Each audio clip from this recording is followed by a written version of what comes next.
পারওয়ান নীরব রইলেন। ওদিকে লেফটে মামলুকদের ক্ষয়ক্ষতি বাড়তে থাকলো। অসংখ্য বেদুইন যোদ্ধার মৃত্যু ঘটল মঙ্গলদের তীরে।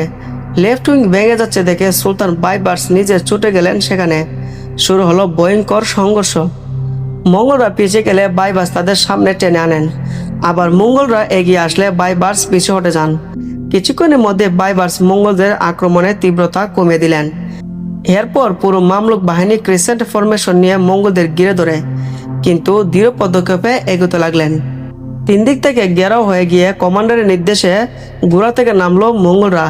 একে অপরের কাঁধে কাঁধ মিলিয়ে সীসা ডালা প্রাচীরের মতো লড়তে থাকলো তারা। এরই মধ্যে মামলুকদের সাথে এসে যোগ দিল কারামান তুর্কমেনরা। তাদের বেপরোয়া ক্যাভালরি চার্জের সাথে যোগ হলো মামলুক হেভি ক্যাভালরি রিজার্ভ বাহিনীর চার্জ। মঙ্গলদের অবস্থা ভালো না বুঝে পারওয়ান নিজের বাহিনী নিয়ে পালালেন। খবর পাওয়া মাত্রই মামলুকদের একটা অংশ তার পিছু দাওয়া করতে পাঠানো হলো। মঙ্গলরা চতুর্দিক থেকে ঘেরাও হয়ে আত্মসমর্পণ না করে শেষ নিঃশ্বাস পর্যন্ত লড়ে গেল। মঙ্গল আর জর্জিয়ান মিলে এই লড়াই মোট নিহত হয়েছিল মঙ্গল বাহিনী প্রায় 10,000 যোদ্ধা। যুদ্ধ শেষে সোজা আনাতোলিয়া একেবারে কেন্দ্রের দিকে মার্চ করলেন বাইবার্স। মঙ্গলদের কয়েকটা দুর্গকে ঘুরে দিয়ে কাইসারিতে কুরবান ঈদ পালন করলেন তিনি। পারওয়ান আবার প্রতারণা করলেন বাইবার্সের সাথে। তিনি বাইবার্সকে আনাতোলিয়া আরও কিছুদিন অবস্থান করতে অনুরোধ করলেন। জানু খেলোয়াড় বাইবার্স পারওয়ানের উদ্দেশ্য বুঝে ফেলেন। পারওয়ান চাইছিলেন বাইবার্সকে দিয়ে আনাতোলিয়া সময় নষ্ট করিয়ে সে সুযোগে আবাগা খানের মূল মঙ্গল বাহিনীর মুখে বাইবার্সকে ফেলে দিতে। মিশর থেকে এত দূরে আবাকার সাথে যুদ্ধ বাইবার্সের জেতার সম্ভাবনা ছিল খুবই কম। এ সময় ইজুদ্দিন আইবেক নামের এক মামলুক কমান্ডার সিরিয়া বিমান করে যোগ দিল আবাগা খানের বাহিনীতে। ফলে মামলুকদের রসদ সরবরাহ পথ বন্ধ হয়ে গেল। সুলতান বাইবার্সকে আনাতোলিয়া থেকে ফিরে আসতে হলো সিরিয়ায়।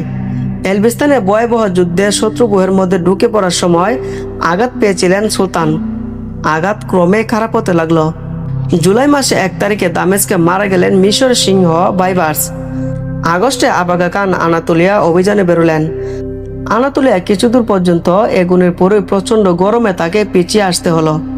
আনাতোলিয়া হয়ে তিনি সিরিয়া গিয়ে মামলুকদের উপর আঘাত হানার চিন্তা ভাবনা করছিলেন, কিন্তু গরম আর মামলুকদের শক্তির কথা বিবেচনা করে খান এই পরিকল্পনা বাদ দিলেন। এবার তার সব আক্রোশ গিয়ে পড়ল পারওয়ানের উপর। পারওয়ানকে পশ্চিম আনাতোলিয়া পর্যন্ত দাওয়া করে ধরে আনা হলো। তারপর তাকে জবাই না করে গা থেকে মাংস খুলে নেওয়া হলো একটু একটু করে। সেই মাংস বন্ধু বান্ধবের সাথে ভাগ করে খেলেন আবাকা খান। এটাই মঙ্গল প্রতিশোধ। ইনশাল্লাহ বাকি আলোচনা করব পরের পর্বে। ভালো লাগলে অবশ্যই আমার চ্যানেলটি লাইক সাবস্ক্রাইব করার অনুরোধ করা হলো।